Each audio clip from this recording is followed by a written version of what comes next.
नमः शिवाय महारुद्राय हर हर महादेव शिव शंभो भवाधवलेश्वराय वालालिंगाय नमो नमः।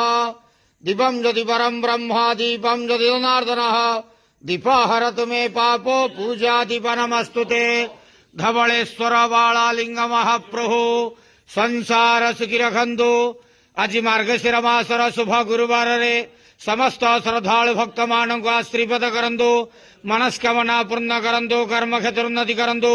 ग्रहरिष्ट खंडन करंतु। जगतर मंगल करंतु। विश्वर कल्याण करंतु। आपणकर नाम प्रकाश करंतु। सेवकर डाक श्रवण करंतु। समस्त गुआवसा भक्त मानकर मनस्कामना पूर्ण करंतु। जो जो भक्त माने आपणक पाखरे मानसिक रखिछंती तांका मानसिक पूर्ण करंतु। धवलेश्वराय वालालिंगाय नमो नमः। संसार सुखी रखंतु आनंद केवार हरि बोलो।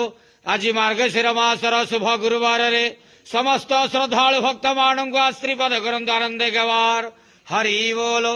बाबा धवलेश्वराय वालालिंगाय नमो नमः।